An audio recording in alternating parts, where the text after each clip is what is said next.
Congratulations. Welcome back. You've made it to episode 3 of the Blarney Pilgrims podcast, and you're very welcome. Today we've got a fantastic interview with Jamie Molloy, singer, concertina player, and all-around really fascinating storyteller.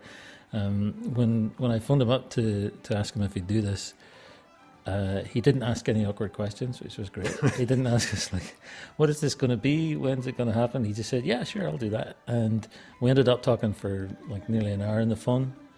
That in the background, by the way, is Darren's young fella singing along with something he's doing on his iPad. He said to me today, it's okay that just different generations like different music. I like hip-hop. That's fair enough. That's it. That's him. So, so I'm going to do my usual begging and asking for you to please give us some positive reviews on iTunes. It's the only way that iTunes is going to recognize that we're a really good podcast, and it's the only way they're going to share it on. So if you could take a couple of seconds out of your day on your phone or whatever you're listening to this on, just go head on to iTunes and give us a 5-star review and a little written review for the episodes. That'd be amazing. And if you haven't checked out the episodes before this, go back, have a listen. They're also awesome, and don't be afraid to rate and review them as well. Thank you. Magic. So today's interview was recorded at the Last Jar in Melbourne, and without further messing around, here's Jamie Molloy. In Newry town I was bred and born, in Stephen's Green now I lie in scorn. I spent me time at the saddler's trade, I always was a roving blade, I always was a roving blade at 17.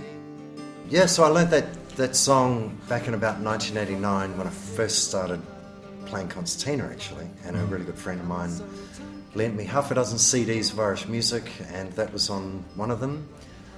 And I particularly liked the song because there's a couple of lines in there that just a bit about, you know, my father cried, oh me darling son.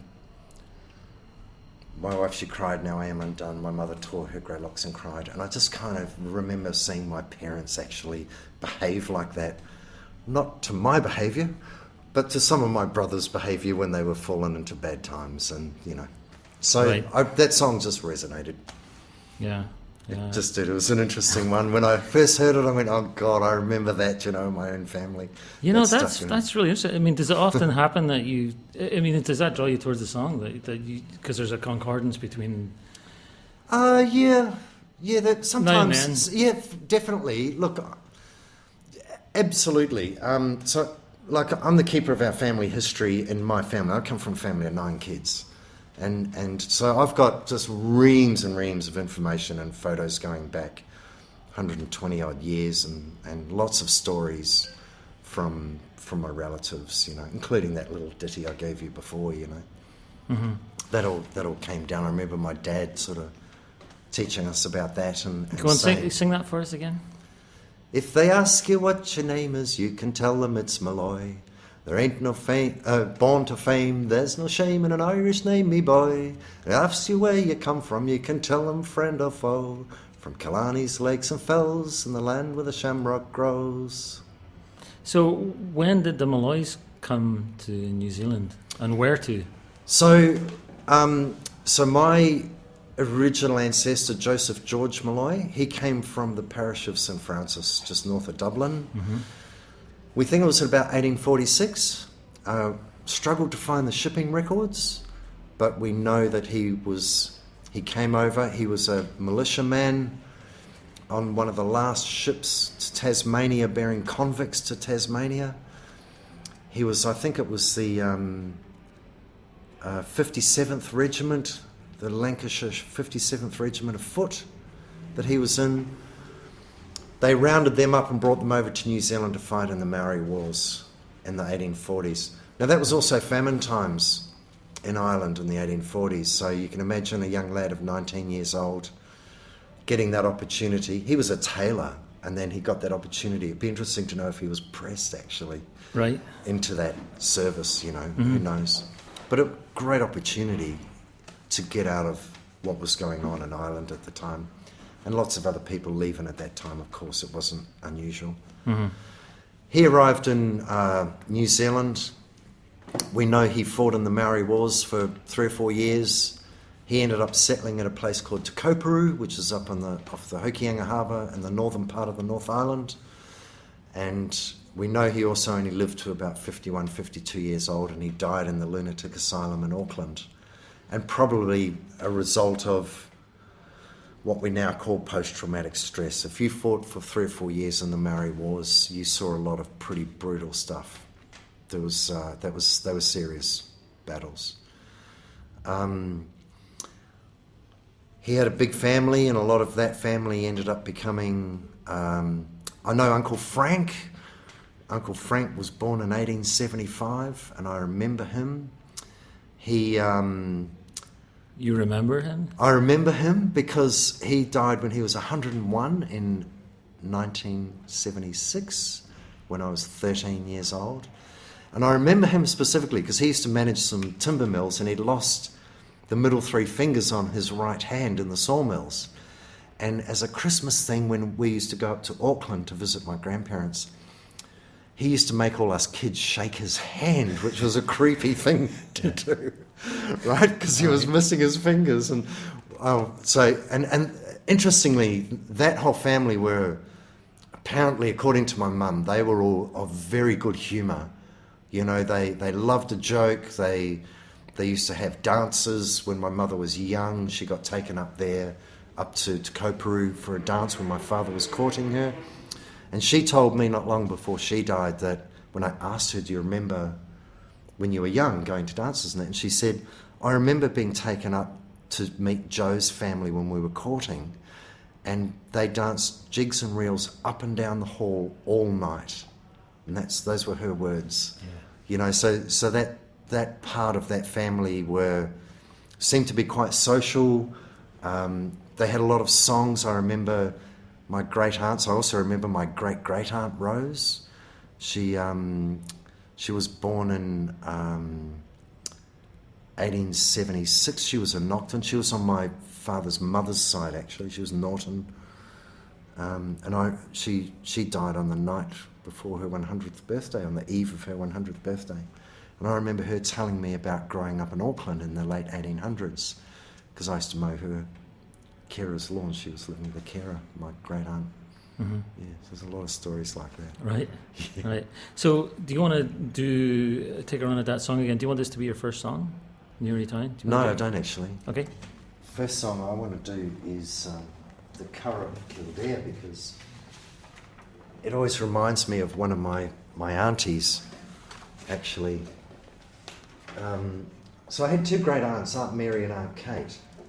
And Aunt Kate married a fella by the name of Terence O'Reilly, who was one of New Zealand's first fighter pilots in the First World War. And he died as a result because of his gas injuries. He died in about 1927, 28. And he was always poorly after that.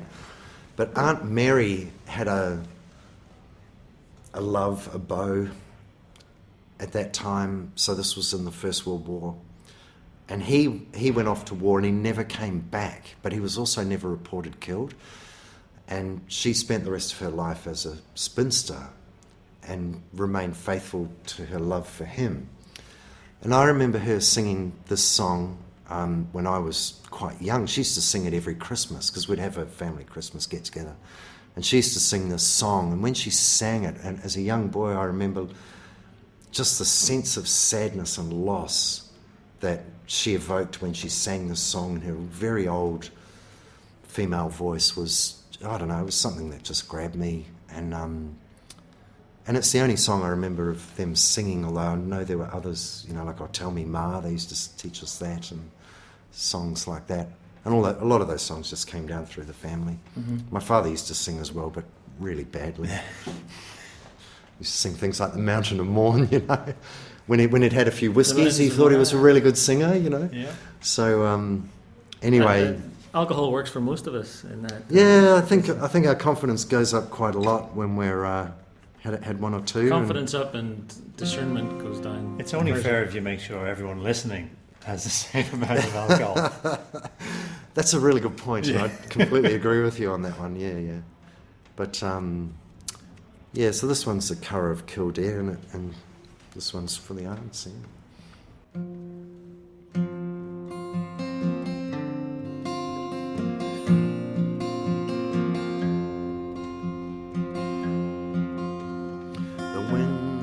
It has passed, and the summer's come at last, and the small birds are singing in the trees, and their little hearts are glad, but mine is very sad. Since my true love is far away from me, and straight I will repair to the Curragh of Kildare, for it's there I'll find tidings of my dear. Or the rose upon the brine by the waters running clear brings joy to the linnet and the bee, and their little hearts are blessed, but mine can know no rest. Since my true love is far away from me, and a livery I'll wear, and I'll comb back my hair, and in velvet so green I will appear. All you who are in love, iron cannot it remove. I pity all the pain that you endure, for experience lets me know that your hearts are full of woe, and it's a woe that no mortal can cure. And straight I will repair to the Curragh of Kildare, for it's there I'll find tidings of my dear.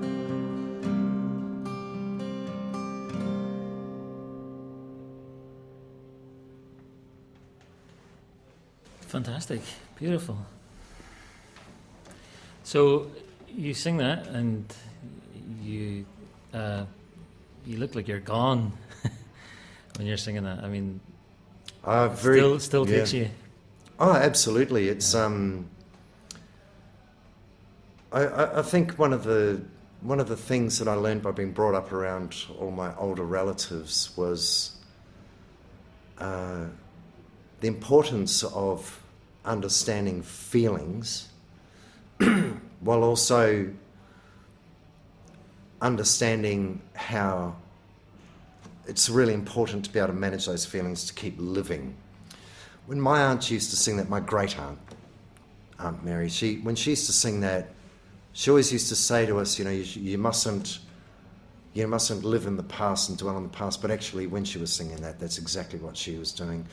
And when I sing that, I have a very clear memory of sitting cross-legged on the ground in front of this elderly woman in this big armchair in my father's and mother's lounge room at this Christmas, and being absolutely drawn in and captivated and feeling her decades of feelings of loss.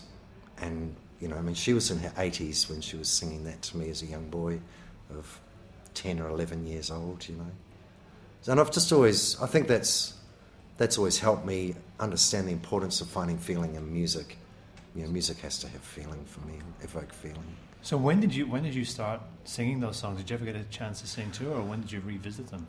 Oh, look,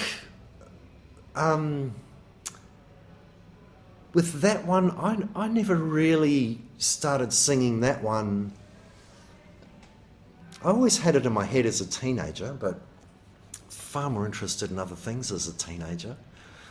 I ask because I'm sure there was I'm sure with songs of that magnitude, there's a sense of, are you going to get them right? There's an trepidation, particularly when these songs are attached to someone so involved in your life. If it's a great auntie, and you're approaching these songs and you're almost living some of her memories through the song. Yeah. Was there anything like that, or am I just reading in maybe a bit? Oh no, absolutely. When I sing it, when I play that song, it's always evocative for me of that particular person and that particular time. I probably really started getting into that song in my 30s, which was about the same time I really started building an interest in my family history and the connections. And I suppose that was partly because I was starting to learn concertina. And I felt a connection to something Irish. I didn't really know what that was. I'm a fifth generation New Zealand, for goodness sake, on both sides of the family. We've got McVeighs and all sorts of names in our families.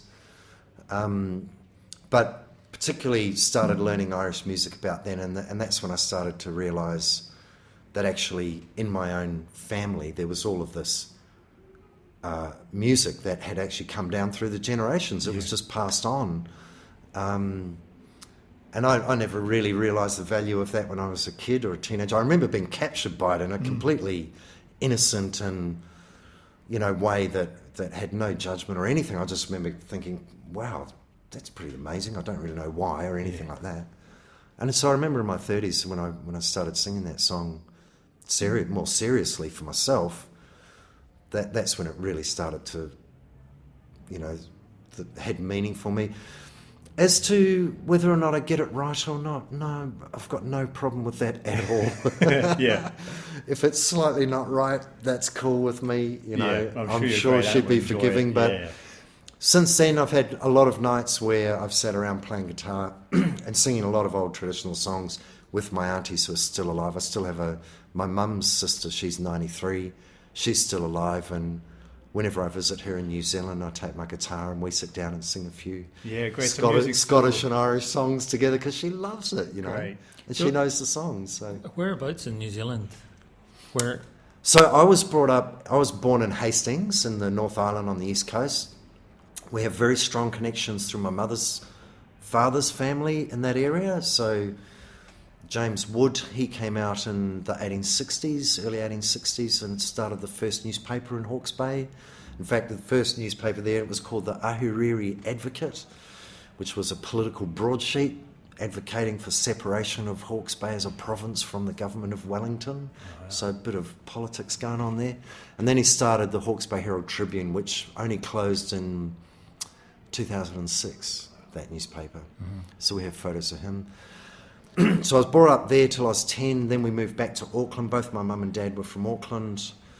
On my mum's mother's side, they're all from Central Otago and Dunedin and that area. They were McVeighs. They came out from Dumbarton in Scotland, but originally from Belfast. They came out in the late 1890s, so a bit later on. Mm-hmm. He was a ship's riveter, Charles McVeigh. Found his graveyard in St Anderson's Bay Cemetery in Dunedin. There's a lot of relatives all through the South Island and the North Island.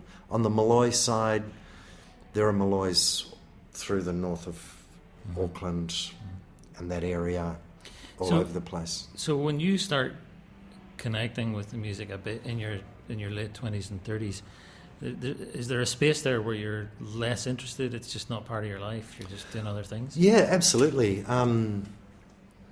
So look, when we were all brought up to learn music. So I was brought up learning piano. I learned classical piano, I learned clarinet and saxophone. And at Christmas time, we all had to do a song. It was kind of that thing. And I think that was a tradition that, it came down through both mum and dad's families. My grandmothers on both sides played piano and sang. And I never knew my grandfather on my mother's side. He died in the war in the 1940s. But yeah, there was definitely no connection to Irish music through my 20s, through my teens and my 20s. So what happened? Yeah. What happened? Okay, so there were two triggers. I'd always knew there was some kind of connection.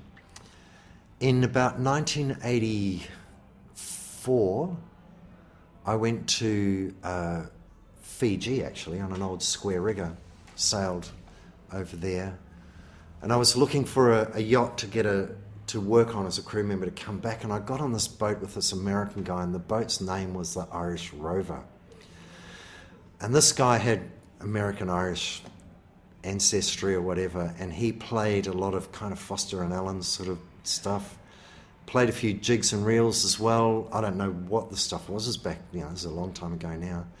But I remember there was a couple of moments there on the boat when I was listening to some jigs and reels from some band, I don't know who it was, and going, wow, that's really complex music, there's a hell of a lot going on in there. And I thought that's really interesting kind of toe-tapping music. It kind of grabbed me a little bit. And then nothing happened until 1989. Oh, I beg your pardon. In 1987, I went to Ireland. Right. And this was probably the epiphany moment for me with Irish music, and that was, I was staying with the guy, Pierce O'Shiel, who was a hitchhiker I picked up in New Zealand and had gone back to Ireland, and I looked him up, and I went and stayed with him in Scariff in East Clare. And we went to a Christy Moore concert, actually, in a pub. And that's where I got a Christy Moore song, which I'd like to play you later on. But he was playing me a lot of records, a lot of LPs of music from that time.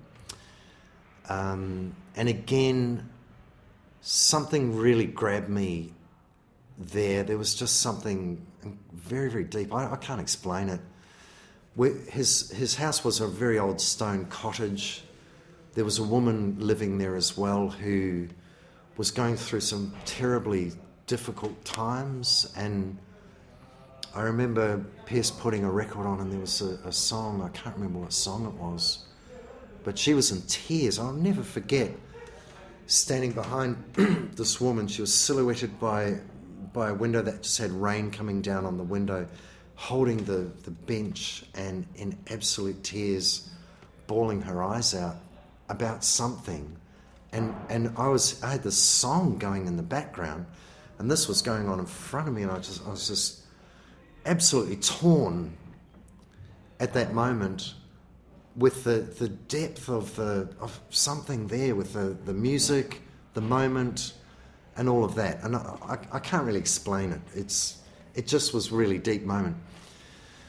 A few days later, I went down to the Cliffs of Moher, and this was before they changed it all, to the way it is now, and there was just a low stone wall at the car park below O'Brien's Tower. And I turned up there. I was just being a tourist. I'm still not playing Irish music, but really enjoying some of the stuff that Pierce had been playing for me. And that was Dannon, Planksty. Those were some of the bands he was playing, and Christy Moore. But I went out to the Cliffs of Moher, and I took the bus out there, I think, got off the bus, and there was a guy in a sheepskin jerkin sitting on the wall with a mandolin playing tunes. I thought, this is pretty cool. Yeah. And I was kind of standing there like a complete idiot, really. I just kind of trying not to draw attention to myself, but I was the only person there.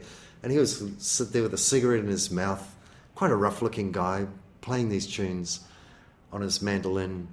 And I was just listening to it going, this is crazy, this is wild. Here I am in this wild, windswept place, nobody else about, and there's this guy sitting on a wall there playing his mandolin. I went around the back of the wall and walked into the field behind him, which had quite long grass. Went about 10 or 15 metres, and I lay down in the grass, and he stopped playing. And I thought, oh, okay. And I lay down in the grass. It was really nice because I was out of the wind. It was a sunny day.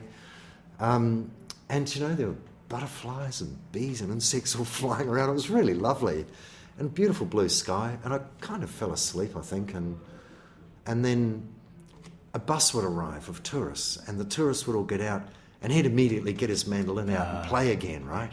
And put his cap out and earn some money. And so I remember lying there for a couple of hours and just listening to this music and just thinking I was in heaven. You know, this was gold.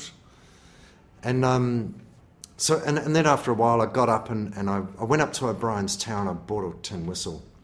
I thought, I'm going to try and learn this music.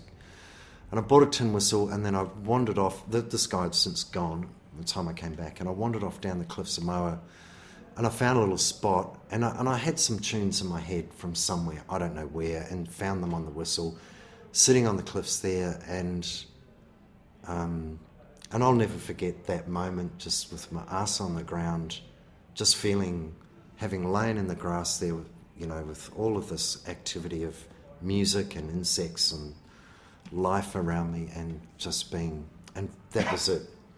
From that moment on, I've just loved Irish music, and I didn't know what to do next. So that was in 87 or something. Came back to Australia. Didn't know anyone who played Irish music. Didn't know anywhere it was played in Australia. And got a job out at Windsor in the west of Sydney, and there was a guy there, his name's Russell Serov, he's a flute maker, and he also played concertina and box and flute.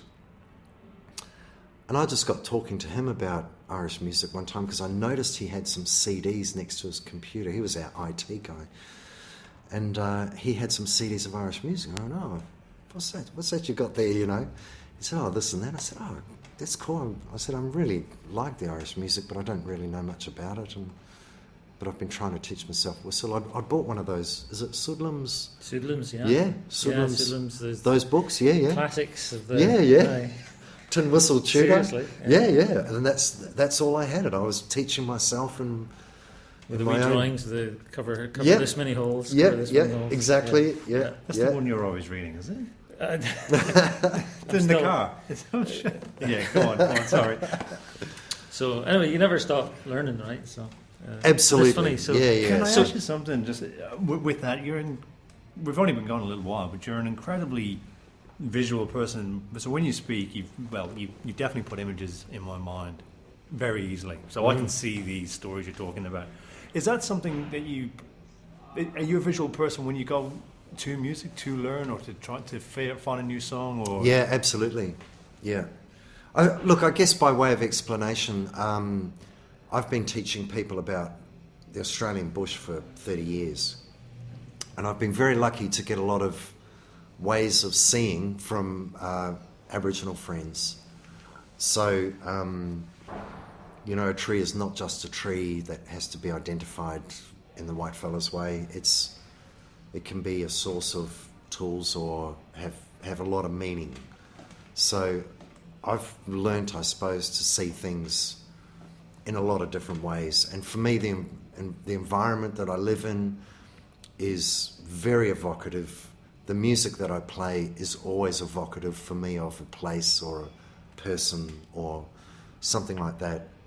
When I say always, it's not actually always. Sometimes I just hook in and play, but certainly songs, when I sing songs, it's the one thing I love about songs are the stories that they tell. The Curragh of Kildare, I visualise a Curragh, my love is far away from me, I've visualised distance, and that for me helps to get something of the expression of the story. People aren't always literal in the way they experience things. Some people are visual, some people are audio or whatever it is, and some people just like the words or the melody or whatever, but for me it's a combination of all of that. Yeah. And they all have their part to play. So you want to do another song? Sure. So the next song I'll give you is, I said before that I was staying with this fella over in Scariff, and I went to a Christy Moore concert, which I thought was really cool. I didn't even know who he was at the time, but after that I sort of really got into his music because I just love what he sings about and his style. So the next song I'm going to give you is Matty. This is my version, and I'll just play away.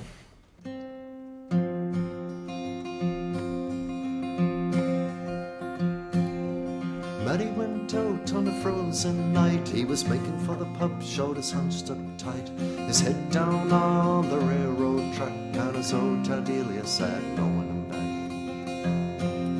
He met with a dark and a troubled man as he passed him by, called back at him, "Hey Matty, can't you see what's become of me in this country of the blind?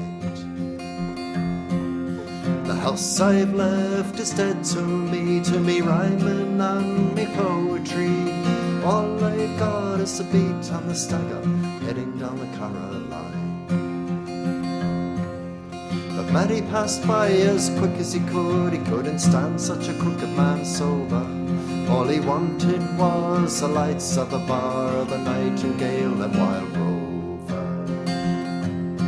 When he came in they were saying, "Oh, he's back, did you dealer? Drive you out with your spouting and your swearing. We don't want to hear about Bunker Hayden. Maybe you'll sing us the girls of Kincaid."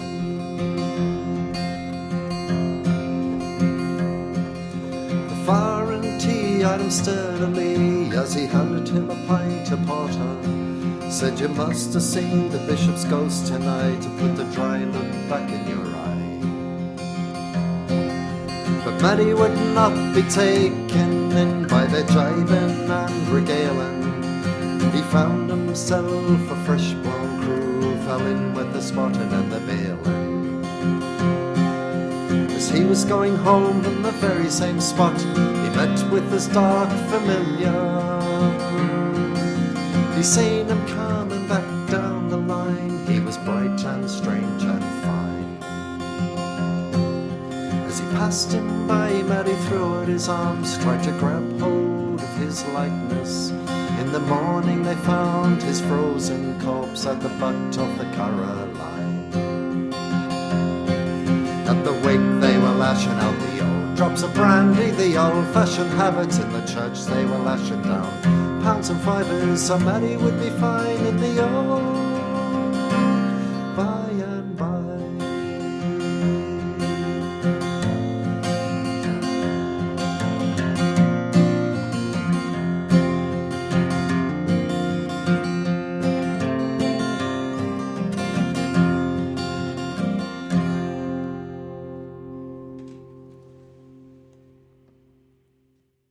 That first trip to Ireland really moved me in a lot of ways and gave me the incentive to get into the Irish music. It's an interesting song. It reminds me of, it's some kind of twisted version of Tam O'Shanter or something like that. You know, it's somebody meeting somebody on a dark night on the way home. Well, that's... Or on the way, you know, it's still... Yeah. It's really kind of an interesting... Absolutely. Yeah. Yeah, it's dark. Aye. Yeah, Aye. it's got a darkness about it, but there's these moments of warmth, you know, like all he wanted was the lights of the bar of the Nightingale and Wild Rover. He just wants that warmth, you know. Mm-hmm. But so yeah, it's kind of got a lot of things going on in that song. So when you're in Sydney and you get your first concertina, what kind of instrument is that? I mean, the actual instrument? I mean, I know what a concertina is. So I was talking before about a friend of mine, Russell Serov, who introduced me to some more Irish music, and I did express a sort of desire to him that I'd really like to learn some more music, and a friend of his gave me a banjo which lasted about 3 months. I really wasn't that into the banjo because I started socialising with these guys. I started getting into this circle of people playing Irish music. It was fantastic, and so. Russell played concertina, and I think we were camped up at Nunes one time, and I said, "Oh, can I have a go on the concertina?" And started, you know, trying to figure it out because they're crazy instruments. I don't know how the hell they came up with this design. But anyway, he said, "Oh, geez, you're taking to that pretty quickly, you know?" And I said, "Yeah, I wouldn't mind learning this actually." And so he said, "Oh, I've got a spare one at home you can borrow," and he gave me this concertina. that had buttons about the size of 10-cent pieces. So, really big fat buttons. The bellows just were full of holes and had bits of sticky plaster on them and tape and all sorts of things. And I have to say it was probably still to this day one of the most crap concertinas I've ever seen in my life. It was awful. What you're supposed to say there is, I've never heard a more beautiful sound than that. No, it was shit. It was terrible. And I knew it, but it at least I had it for 6 months and started learning really basic tunes, some waltzes and really simple jigs and very simple reels and hornpipes as well. And I knew within 6 months that this was not the instrument to play Irish music on, in terms of just that particular model. And I did go back to Russell and say, look, this really is. What have you done to me? You've set me up. So you have a concertina here. So give me a little illustration of what's crazy about this instrument. Is it the structure of the It's one of the few.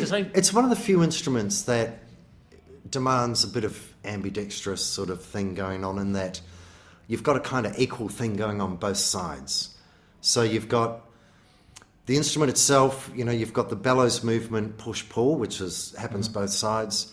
You've got buttons on both sides. And the buttons are, the left hand and right hand are both melody buttons, they're not... Yeah, well, you use them both for melody, and you do a lot of chording on the left-hand side, and you can, the melody runs both sides, definitely. You do a lot of sort of ornamentation both sides.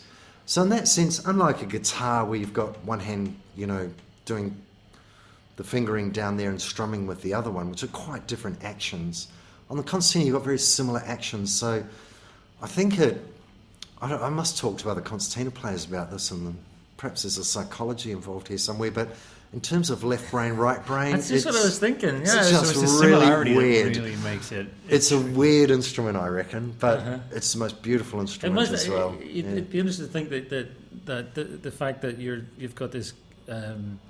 crazy both hemispheres of the brain firing at the same time must bring you to a whole other dimension of a transcendent brain. I hate to think what it does to us in terms of rewiring the brain. Needless to say, concertina players are lovely people. Not saying anything disparaging, but concertina players. So anyway, I went on from that instrument to another one. I got pointed in the direction of a retired Catholic priest, actually, who was a concertina player, and he had one that he was getting rid of, and I bought that. That was a National concertina, 31 button, and that was a really beautiful sounding instrument. But like a lot of those instruments, they're not particularly fast, and a lot of the Irish music is really fast. So I had that instrument for 2 or 3 years, I think, and then ended up buying a concertina made by Jürgen Suttner, the German maker. And when you're talking about fast, you're talking about just the mechanics of the machinery. Yeah, the mechanics of the machinery. That's exactly right. So that actually moves slower. So is it action on a piano? So there's a lot of parts in a concertina, from the way the valves lift off to let air through, the way the reeds respond to the air passing over them, the action of the buttons, how fast they return to their position, how much pressure you've got to put on the button, how much travel there is in the button, all of those things. There's a lot going on in concertinas. Because I was wondering, when you mentioned your first one and it had the huge buttons and there was holes, then you mentioned it wasn't set out for Irish music. Since then I've been going, what about it? Just big fat buttons, very, very slow instrument, slow. No air in the bellows. Fine for a waltz, maybe. Yeah, look, okay for bush music, like Australian bush music, when you're playing tunes quite slowly and that, but definitely not for playing the Irish music. Would you give us a wee? Sure, I'll give you a tune. Spin. So these tunes I'm going to play. Do you know the names? Yes. Well, these are a couple of Junior Crehan's tunes, actually. Yeah. So I do know that these are both Junior Crehan's tunes, and I got these from the playing of the Mulcahy family. So Mick Mulcahy and his daughters Louise and Michelle, who I've since met since I learnt these tunes. And where are they from? They're from County Clare. Right. Yeah. Really fine musicians, that lot, and lovely, lovely people. I haven't met Mick, but I've met Louise and Michelle. And I hope I do the tunes justice. I mean, they play them absolutely beautifully, and I've always loved these couple of tunes from the very early days of playing concertina, so these are a couple of Junior Crehans.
Absolutely beautiful.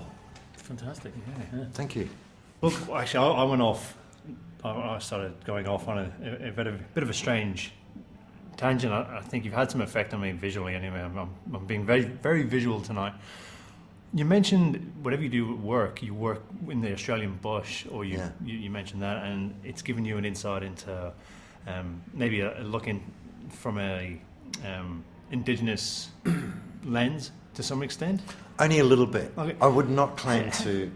To you know, I've been very lucky to be given some little bits and pieces here and there from some really good friends who have just given me a different perspective on the bush, I guess. Because where I went, I was thinking about where this music sits in the timeline of Australia. Obviously, I think Irish people will be, when we hear words like we hear imperial ideas of and colonialisation, like the Irish music is not from this country, and then I just kind of started thinking, well, what role does it play in that? Yeah, I haven't got it formulated to the. I'll give you a little story. Yeah, I'll give you a little story. It's a New Zealand story, actually. So I had no idea about this. I was travelling with my wife and kids at the time up from Wellington up through the country there, and we stopped at a place called Levin. We went past this place that said Maori wood carving, right? And so I said, let's go and have a look. So we stopped in. It was there was nobody there in this car park. And we went over to this building that sort of wasn't particularly attractive or anything, but we could see inside there were some pretty big carvings and things in there. And then we heard this noise, and we went over into this workshop, and here was this guy in the workshop, this old Maori guy. And he said, "Oh, g'day, how you going?" You know, all this, and he said, and I saw him carving. I said, "Oh, I've got this instrument in the car. It's got beautiful woodwork in it. It was my concertina." And he said, "Oh, go and get it, mate. You know, let's have a look." So I went and got it, and he said, "Oh, Maori piano." I said, "What? Maori piano? What are you talking about, mate?" You know, and he said, "Yeah, we used to call that a Maori piano." Wow. And he said, "I play Irish music." And he reaches over the back of his workbench, pulls out a ukulele, right? And he sings, what did he sing? It might have been a Tell Me Ma or something like that. Yeah. He said, "Oh yeah, you know, when we were kids, we were all brought up with Irish music."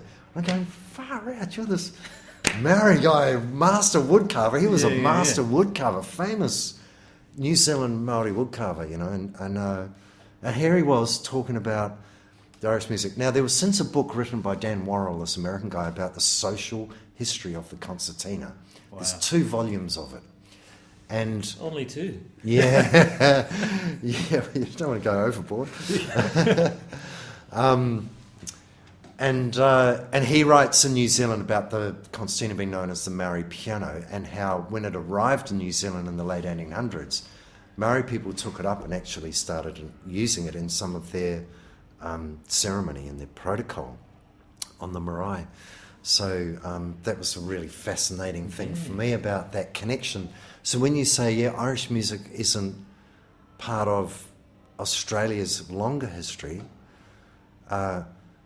we've all adapted. Even Irish music has adapted over many years. You know, the period when ceilidh bands became really big, you know, from, I think it was about the 1920s, 30s, wasn't it? That there was a real change in the music. And then from the 60s and 70s, when traditional music started really picking up again. Yeah. But when you look at Irish music and, you know, read some of the history of it, and you read about how many of the reels are not Irish in origin, they're Scottish in origin, you know, or and then there's all the connections through to places like Brittany and northern France, and they had the Celtic sort of origins there. So everybody's borrowing from other genres all the time, you know, and that's okay. I'm okay with that, and you know, that's the way music is these days as well. So personally, I'm not into this kind of fusion thing, you know, the world music fusion stuff, but I think as well, a lot of people to fusion. It seems to be a reoccurring thought. Which it all has its place. Yeah. Just not everyone likes to be in certain places. But I think as well, you know, that way of seeing things. I went back to Ireland in 2005, and I was a ranger in national parks in New South Wales at the time, and I was trying to organise a ranger exchange. So a ranger from Ireland would come out, and I'd go to live in Ireland and bliss for a year, you know, playing music and drinking Guinness and whatever. And I got taken to a place where I got taken to a lot of places that most people don't see, because I was very lucky to set up a lot of contacts with the Irish National Parks people, and I arranged a lot of visits with places, did some radio interviews there and stuff like that, blah, blah. But I got taken to places that, and there's some places I will never, ever forget. One of them stays with me through a lot of my music, and it was in a Hazelwood Valley. There were badger sets, but there was also a famine road there. And flagstones, covered in moss, and through the woods you could see the remnants of some low stone walls, and somebody had lived there at some point, and the whole place was, it was a cold, misty sort of a day, and I remember walking through there, and I had this connection back to this old Aboriginal guy who taught me how to see trees, and looking at this place and just suddenly feeling like it was timeless, like a centuries old of people in this place, and it was saturated with human history, is the only way I can describe it. And I'll never forget that road that just ended down there, never went anywhere. Yeah. And the futility of the people working on it, the lives that were lost. It was just saturated with human experience in there.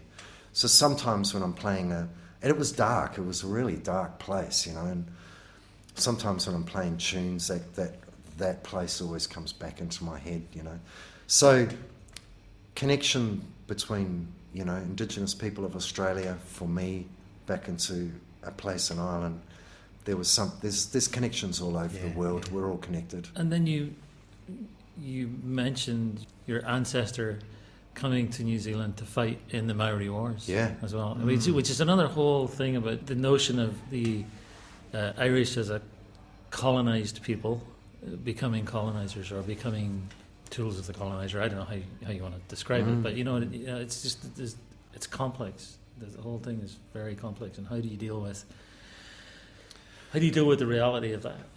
It is hugely complex, and I don't know. And for me, I sort of think back to Joseph George Molloy being a 19-year-old, a bloody boy basically, coming out with a musket in his hand, and arriving in New Zealand, my God, in the 1840s. Geez, the place was really only starting to get settled for the previous 10 or 20 years. There are only a few thousand white fellas in New Zealand, So, and straight into the thick of Maoridom, So, must have just been an incredible experience of, and a lot of hardship. There wasn't a lot of food around. Crikey, they had to learn to eat things they'd never considered eating before, I'm sure, so. But I guess I can reconcile some of that in my own mind. Uncle Frank, when he was 18 years old, he married a Maori woman. She died in childbirth, 9 months later, a year later. And, but we still have, in the family tree, I've got the whole family tree going right back there. And through my mother's side, one of those original ancestors had a surname of Green, and they married into a Maori family in Ngāti Porou country up around Gisborne, and there's a whole heap of relatives through there with Maori names. So Irish people married right through Indigenous cultures all around the world and brought some of their culture, learned some of that culture. A lot of it was not good. There was a lot of really bad stuff going on in Australia and New Zealand. It happened in those colonising times. But there was a lot of good too. I wanted to ask you, you mentioned about bush dancing and bush music and stuff. So it is in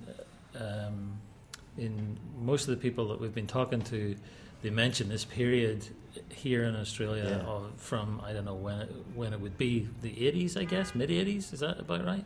Where bush dancing becomes a big thing here. And okay, well that's a really good question. So I've been very lucky. I help run a festival called the Newry Festival, which is Australia's oldest folk festival, and that's up in the Upper Murray, northeast of Victoria. And so I'll just put that lens over it, where we still play music up there and hold dances that go back to the late 1800s. And there are families up there, Simpsons, Clipples, Ordishers, who have been playing that music for 3 or 4 generations. Now, I can't speak on their behalf, but I can only speak through my own experience. So I'll just make that little disclaimer there, because I respect their knowledge and their ownership of that material as well. But there are books written about the narrow music. And what characterises that? So the narrow music's really interesting because it's a blend of whatever people picked up from wherever. So there's a lot of Irish influence in there. We still do a lot of, dances that where we play reels and jigs. But there are some German influences there. There's even the American influences from the 1920s and 30s. So there's, we do all sorts of crazy stuff. There are mashups in there of all sorts of genres of music, And that's what makes it really interesting. And there's also a lot of original music that has been inspired by whatever people have learned. I play that stuff on the concertina, including some of the original music from that area. And is there accordion music? I think that's right. They played a lot of that music on the single row melodeons, actually. A melodeon. Yeah.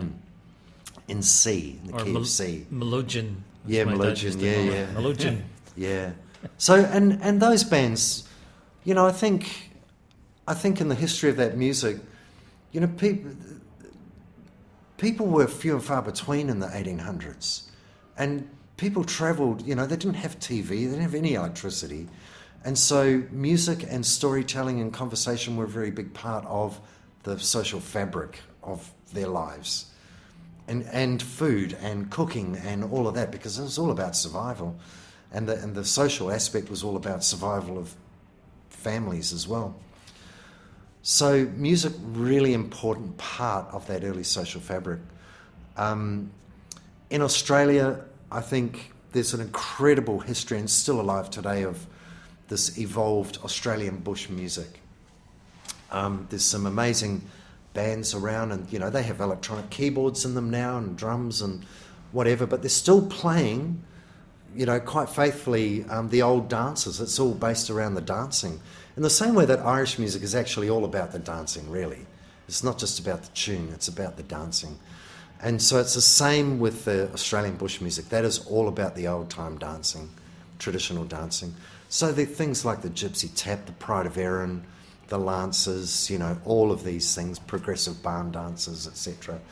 We still play old-time dances up there. They're alcohol-free dances. We have the supper in the middle, and they go to 2 or 3 in the morning. There's a book written about all of that by Harry Gardner and Peter Ellis, both of whom have now passed away recently. And the book is called Music Makes Me Smile, because that music, those dances have kids from half a year old to 95 years old. Yeah. And when you see them dancing, they've all got a big smile on their faces, and that music does make you smile. That is something else. It's gold. Like, when I was living in Scotland for 20 years, the ceilidhs, weddings, the wedding ceilidh is something else. They're something else. There's nothing like it for getting every single person up and sweating. Yeah. That's actually, I've got a really cool song called Down the Hall on a Saturday Night. It's a Kiwi song, and it got taught to me by a friend of mine, Ken McMaster, who just passed away. He was a New Zealander and a holder of many, many folk songs and folk history. A bit of a loss, really. And we did a CD together last year. It was called Ken McMaster's Back, right, which had a picture of his back on the front cover. But it was really he wanted to get those songs down before he passed away. He knew he was going, and he taught me that song, Down the Hall on a Saturday Night. It's a cracker. Can we go for it? Do you want to hear it? Yeah, absolutely. I'll have to dig the words out. Can you give me that? Yeah, of course. Yeah, I sang it at his funeral, actually. Oh, look at that. Oh, there you go. It's meant to be. I was going to say. It's meant to be. Yeah, so this song's called Down the Hall on a Saturday Night. It's a New Zealand folk song, and it's just all about, the old-time dances. So I'll give it a crack. We'll see how we go. I'll dedicate this to Ken McMaster, who taught it to me. And, thanks, Ken.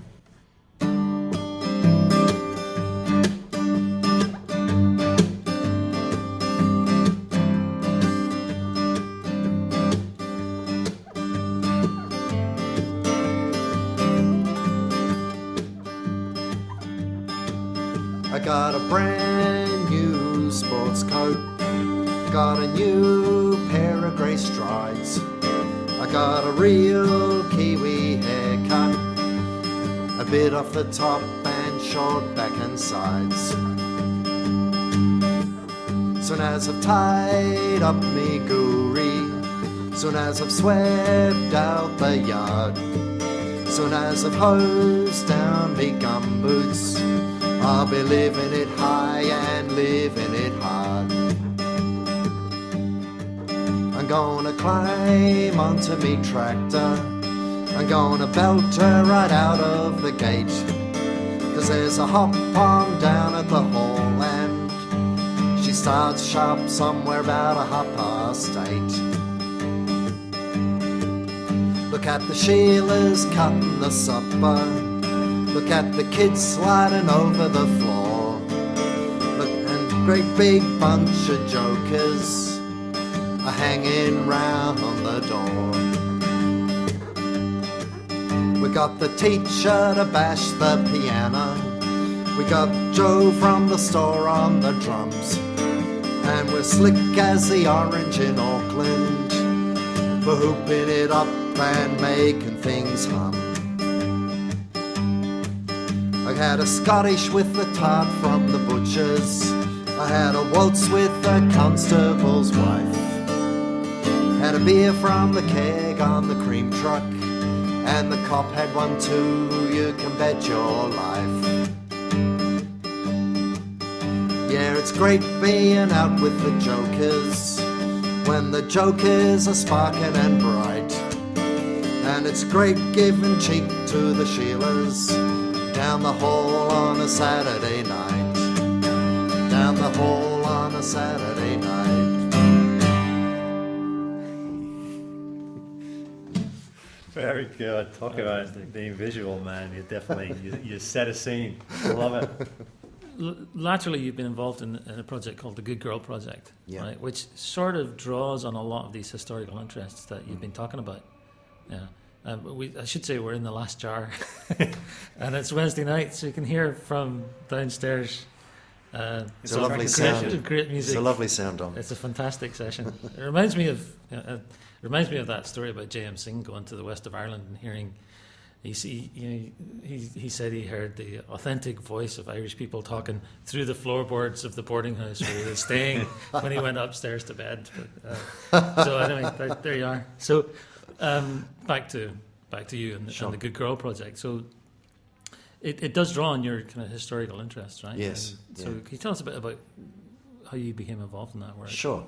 So I and guess, what it is, actually. Yeah, I'll tell you what it is first. So the Good Girl Song Project is a project that was inspired by the works of an author by the name of Liz Rusham.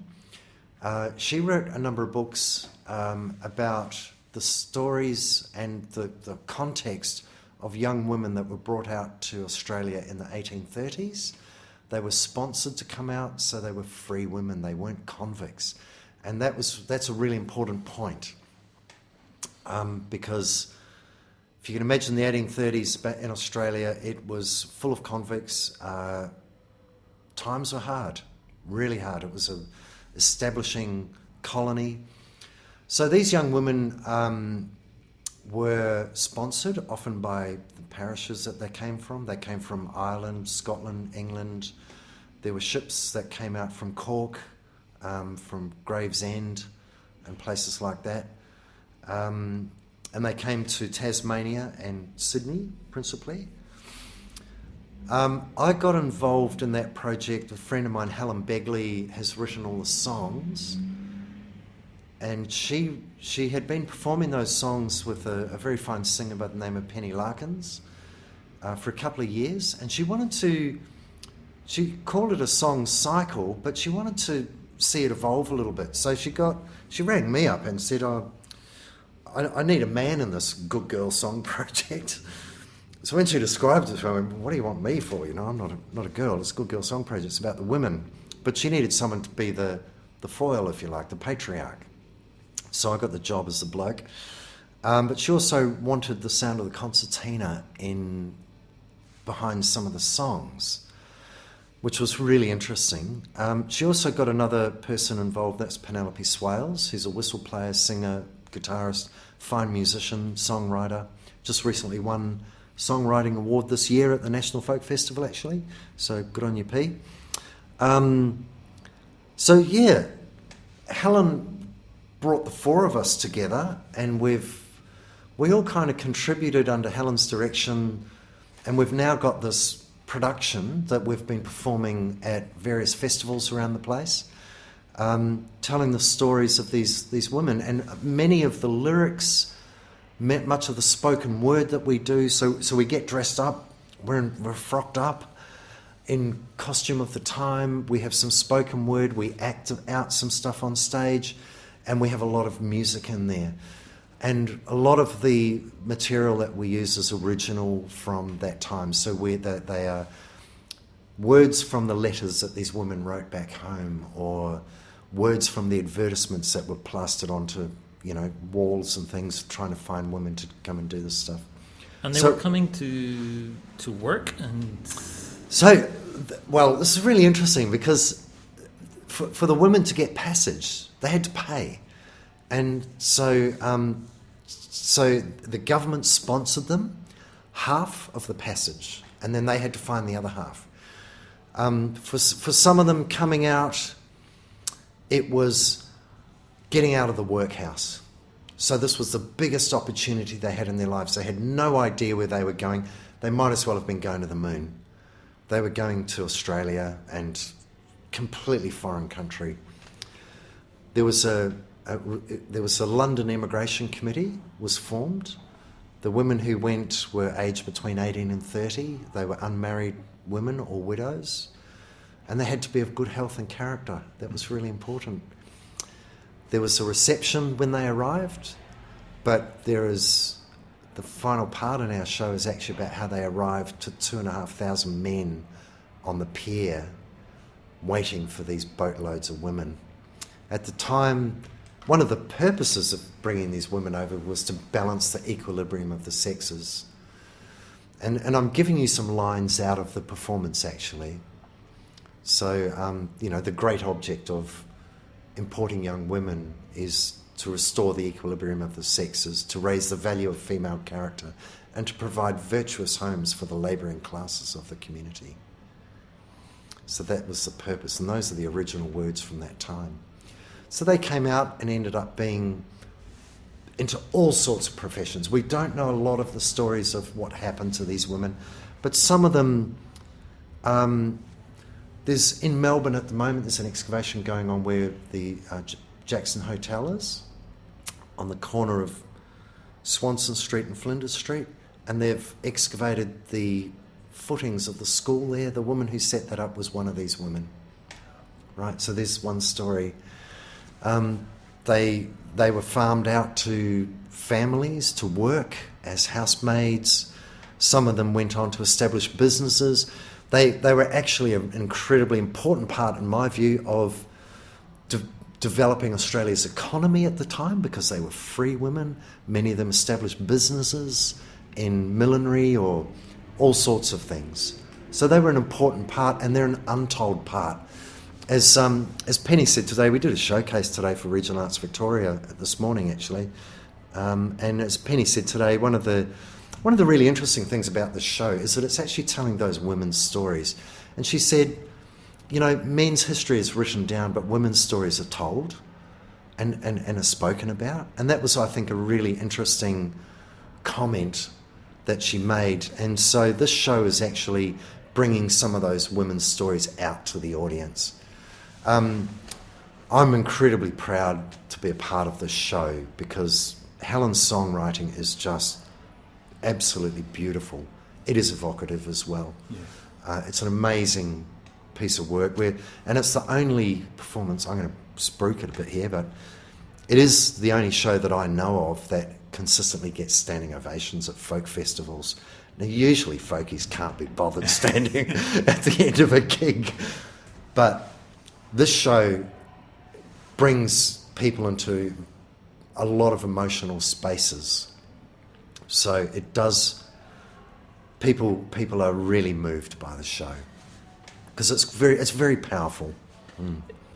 In describing that and describing before you sang the Curragh of Kildare, describing remembering your great aunt, and I can relate this to my own experience. There are times when I'm thinking about parts of my own personal past relating to people where the power of the past is almost overwhelming. Yeah. I mean, do you ever feel that when you're like? What right do you in the mean middle by of that, though, Dom? Sorry. Well, I just feel like I feel at times like for me personally, and I've never suffered any trauma or anything, so I'm not comparing my Not that experience. way. Yeah, sure. No. But the intensity of my remembering is like I'm falling into a whirlpool. Yeah. And I'm, and I can be sucked in there for like a day or two. Yeah, you know. Yeah. It's so intense. Yeah. Okay. I think I know what you mean, because, like I said right at the start of this, I made a real effort in the last 15 to 20 years to start collecting the stories of my old people. And I would encourage anyone listening to this, if you've got old relatives, take the time out to go and ask them, what was it like when you went to school as a kid? How did you get to school? What did you have for breakfast? What did you do in the evening after school when you were 10? And if you ask those stories, not only does it make you realise how bloody lucky we are and how we take so much for granted these days, but also when you talk to those people and they start opening up, they start to give you your own sense of place of where you are. You're connected now back through generations. So I started to tell, I mentioned my great-great-aunt Rose, and my youngest daughter Evie, her middle name is Rose, after my great-great-aunt. When I was 12 years old, she told me what it was like in Auckland when Krakatoa blew up in Indonesia, right? And she told me what it was like in Auckland when she was a 10-year-old girl in the late 1800s. Now, I pass those stories on to my kids. Here we are in 2019 telling stories and memories of someone from the late 1800s. So there's, those connections for me, just in the Maori world, you have this thing called mana. And mana, very much part of mana is knowing what they call your whakapapa, which is your lineage and knowing your history. Not everybody has that, and that's okay too. But for me, there's an incredible sense of security and knowing my place in the world by knowing my old people and knowing and respecting my elders and learning from them, their way of life, and bringing the values and behaviours that they had into my own life and teaching those to my kids. Because they were good people, really good people. They cared for other people and looked after other people and looked after the places they lived in. So for me, there's a incredible power in respecting our older generations that don't even have to be related to you, frankly.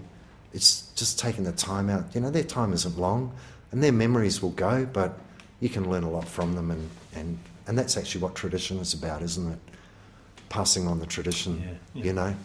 It's actually entirely what traditional music is about. Absolutely. It's about teaching younger people to play music and getting them to value it and seeing the value in it. And so that's an important thing for me, with the traditional music as well. So it does kind of come full circle. Yeah. Could we have one more tune? Maybe we go out on one final tune. Have you got one or a song? Look, I might play something I learned fairly recently, but it's actually a tune that I play in the Good Girl Song Project. So we have this little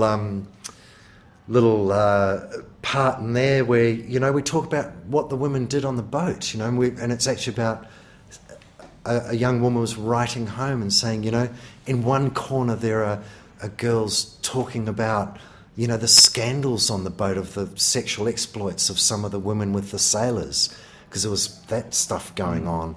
In another corner was a group of women reading the only book they were allowed to have, and in another corner were a bunch of Scotch women dancing and dancing Scottish songs. So I'm just going to play now. This is, I think, a Con Cassidy's tune. I think I'll just play it anyway. And I got it fairly recently off a recording that Artie McGlynn was playing guitar on. It was beautiful guitaring, and I forget who was playing fiddle and box on it. But anyway, I'll play the tune for you.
Well, there you have it. Episode 3 done and dusted. That was great.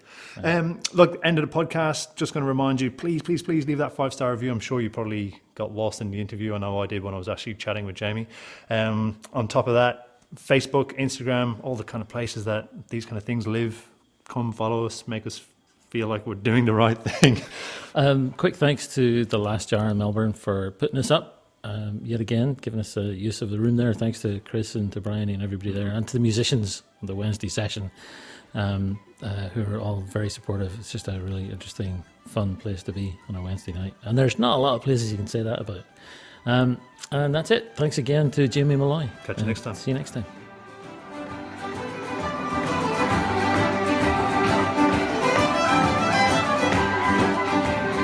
Hi, my name is Rosa.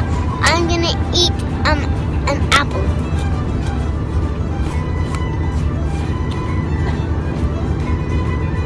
Please give Dominic and Darren 5 stars. Thank you.